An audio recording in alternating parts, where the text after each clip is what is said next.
Kid Cudi affirme que sa Porsche a explosé peu après une menace de P. Diddy. Une maquilleuse aurait retrouvé Cassie avec un œil au beurre noir et une lèvre éclatée. Et je vais tout vous expliquer. Salut à tous et bienvenue sur ma vidéo. Moi, c'est Emma Noce. Comme vous le savez, depuis le début de ce procès, je vous rapporte absolument tout ce qui s'y passe. Comme je vous avais déjà expliqué, moi, je croise les informations que les différents journalistes américains qui sont sur place dévoilent. Je croise aussi avec les différents médias, etc., etc., pour vous livrer l'information la plus vraie possible. Et ces derniers jours, on a eu droit à de nouveaux témoignages, notamment celui de Kid Cudi, qui n'est autre qu'un chanteur et l'ex de Cassie Ventura, mais aussi celui d'autres employés qui ont pu travailler dans l'univers de P. Diddy et de Cassie, et enfin celui d'un escort boy qui a pour le coup une version un peu différente que ce qu'on a pu entendre jusque-là. Alors, comme je vous le disais, ces derniers jours, le témoignage le plus marquant a été celui de Kid Cudi. Faut savoir que Kid Cudi est un rappeur et un acteur qui a eu une relation avec Cassie en 2011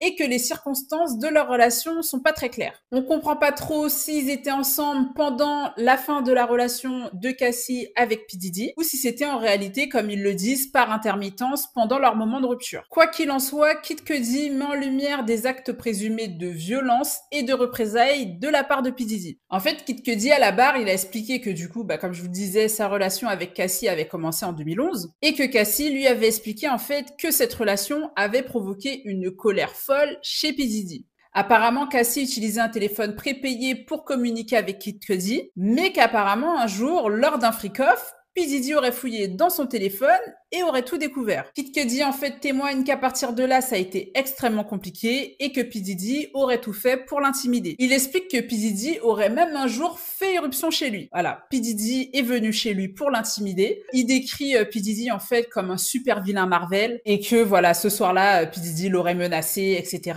en lui disant de s'éloigner de Cassie. Et en fait, il a révélé qu'il était aussi persuadé que P. Diddy aurait fait exploser sa voiture. Il faut savoir que Kid Cudi en fait avait une Porsche et que cette Porsche a explosé lors d'un incendie criminel au cocktail Molotov. Sauf qu'en fait, selon lui, Cassie l'avait déjà prévenu. Selon son témoignage, avant l'explosion, justement, Cassie lui avait dit que P. Diddy avait sorti la phrase « Je souhaite que Kid Cudi assiste à l'explosion de sa propre voiture ». Donc pour lui, c'est clair, le fait que sa voiture ait réellement explosé quelques temps plus tard, même s'il n'y a pas de preuve, pour lui, il est clair qu'il s'agit d'un acte de vengeance de la part de P. Diddy. Il a aussi précisé qu'il avait conscience que Cassie avait été victime d'abus physiques de la part de P. Diddy. Il a mentionné des abus physiques tels que des coups de pied, des coups de poing, etc., etc. Mais par contre, il dit qu'il n'avait pas du tout conscience qu'il s'agissait aussi de violences sexuelles. Pour lui, à aucun moment, Cassie ne lui aurait mentionné ça. Il y a ensuite l'avocat de P. Diddy, Brian Steele, qui a mené un contre-interrogatoire. Et lui, sa stratégie,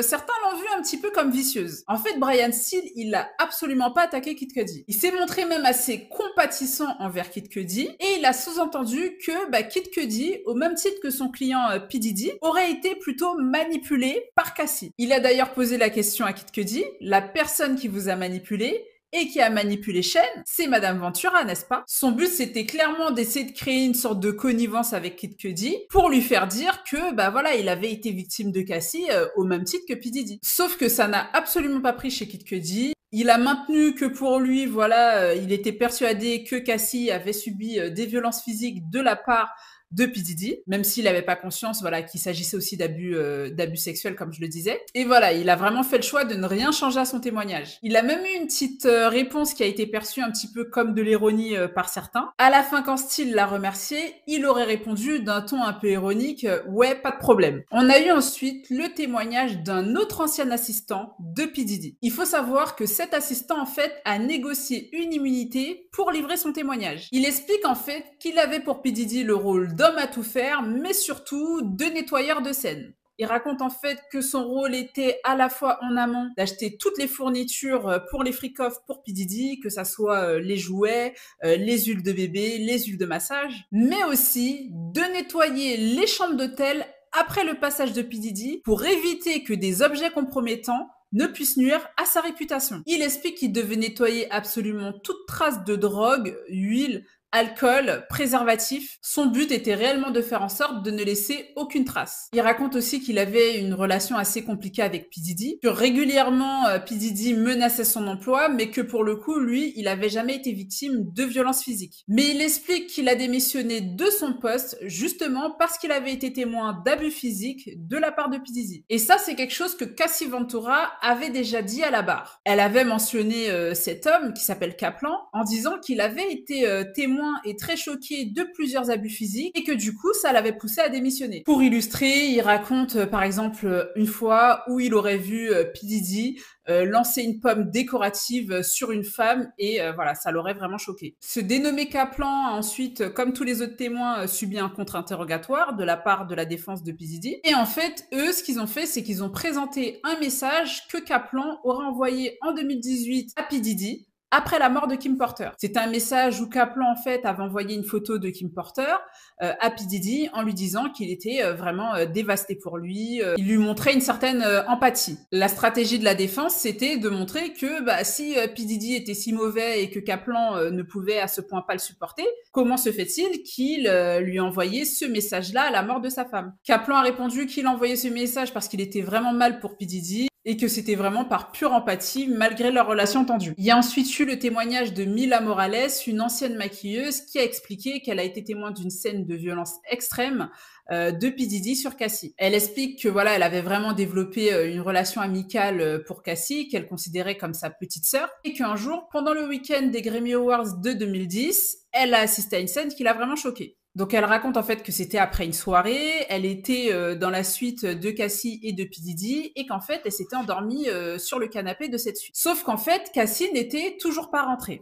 Elle raconte qu'elle a vu P. Diddy faire les 100 pas et demander mais où elle est Cassie, où elle est Cassie. Selon elle, Cassie serait ensuite rentrée et ensuite, elle se serait dirigée vers la chambre. Elle explique que P. Diddy est rentré dans la chambre, furieux, et qu'elle a entendu des cris et du désordre, et que P. Diddy serait sorti de la chambre quelques temps après. Elle décrit avoir vu Cassie après sortir de la chambre, avec un œil enflé, une lèvre éclatée, et des bosses sur la tête. Et à ça, la défense a répondu que, en fait, elle n'avait pas été réellement témoin de la scène, et que son témoignage ne reposait en fait que sur le fait qu'elle a entendu des cris et vu des blessures sur Cassie. Elle a expliqué qu'elle a ensuite gardé le silence, puisqu'en fait, elle craignait pour sa vie. Il y a aussi eu le témoignage de Kerry Morgan, qui n'est autre qu'une amie d'enfance de Cassie. Et elle, son témoignage est super important, puisqu'en fait, elle revient sur la scène qu'on connaît tous, en 2016, à l'Intercontinental Hotel de Los Angeles, qui avait été capturée par les caméras de surveillance et qui avait été ensuite diffusée par CNN. Elle explique qu'en fait, à cette époque-là, elle habitait chez Cassie. Et en fait, elle a témoigné que suite à cet épisode-là,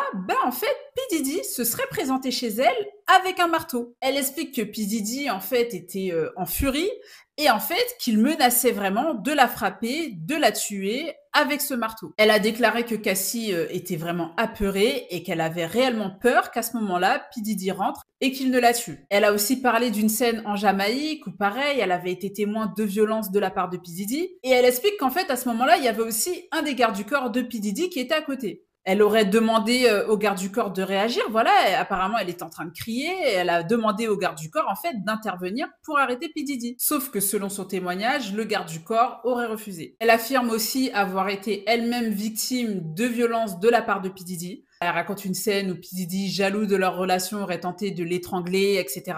Mais son témoignage, s'inscrit quand même dans tous ceux qu'on a pu avoir jusque-là. Le 20 mai, il y a eu aussi un dernier témoignage, celui d'un danseur exotique qui avait été engagé pour participer à des freak-offs. Il s'appelle Sharai Hayes et lui, pour le coup, c'est, j'ai envie de dire, le premier témoignage qui va un peu dans le sens contraire de tout ce qu'on a pu entendre jusque-là. Il raconte qu'il avait été contacté pour la première fois en octobre 2012 et qu'en fait, c'était Cassie qui l'avait accueilli. Selon ses dires, elle était en peignoir, elle n'avait rien en dessous et elle portait une perruque. Elle lui aurait remis un sac de 800$ et lui aurait expliqué que elle et son mari, qu'il n'avait pas reconnu à l'époque, voulait recréer en fait une scène un peu sexy. Elle lui avait expliqué que le but c'était qu'il s'applique de l'huile de bébé sous la direction du dit mari. Il explique qu'ensuite il a participé à 8 à 12 sessions à peu près et qu'à chaque fois il recevait entre 1200$ et 2000$. Il explique que P. Diddy était toujours présent, mais lui en fait ce qu'il dit c'est que pour le coup il n'avait jamais perçu que Cassie en fait n'était pas consentante. Il explique que juste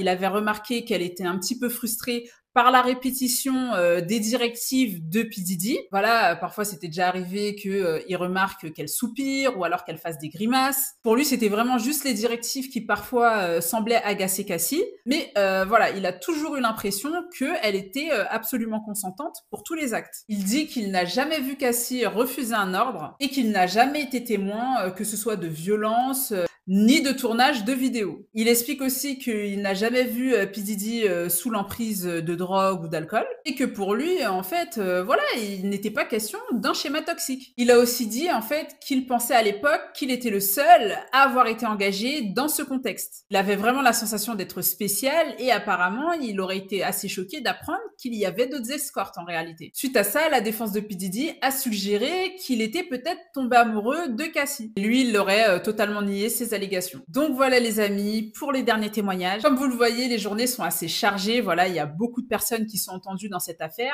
Il faut savoir que le procès va continuer encore jusqu'à début mi-juillet. Comme je vous ai dit, moi je vais continuer à vous tenir au courant de l'avancée de ce procès. N'hésitez pas à me dire dans les commentaires, voilà, ce que vous en pensez des différents témoignages qu'on a pu entendre ces derniers jours. N'hésitez pas aussi à liker et vous abonner si vous avez aimé cette vidéo. Et on se retrouve très bientôt pour de nouvelles infos.